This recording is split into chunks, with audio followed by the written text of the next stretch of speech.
MEMO is my name. A wildlife conservationist and the founder of Wild Now Foundation, which is an organization centered on wildlife conservation with the inclusion of young people. I grew up in Laikipia County, and I think that's where my journey in conservation started from.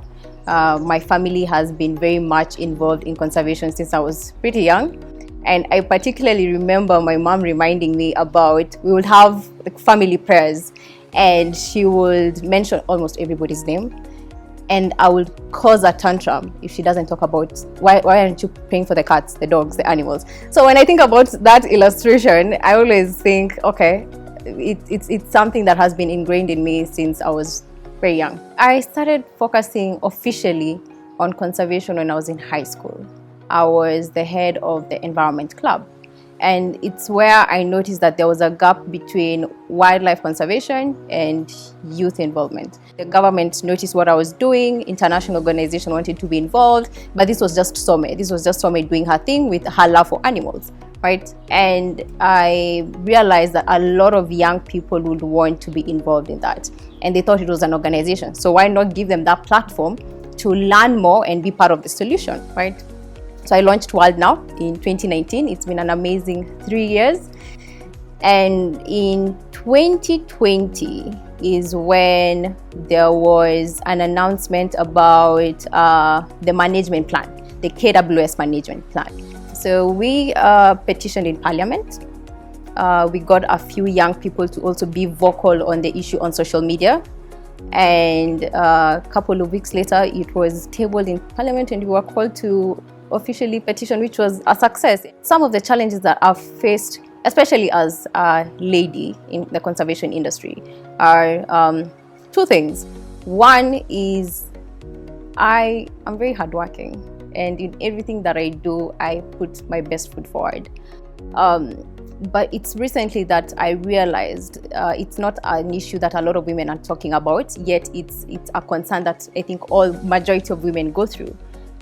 The desperate drive for perfectionism. It took time for me to be able to know that I need people to work with. It's not Some doing this alone. I need a whole community behind my back. Number two, it's okay if something doesn't go right. And number three, failure basically means it's not your thing, it's not something that you're supposed to focus on, or it's something that you're supposed to do better. So when I learned all this when I was running Wild Now, it's changed the whole game of how I'm going to do Wild Now. The one thing that I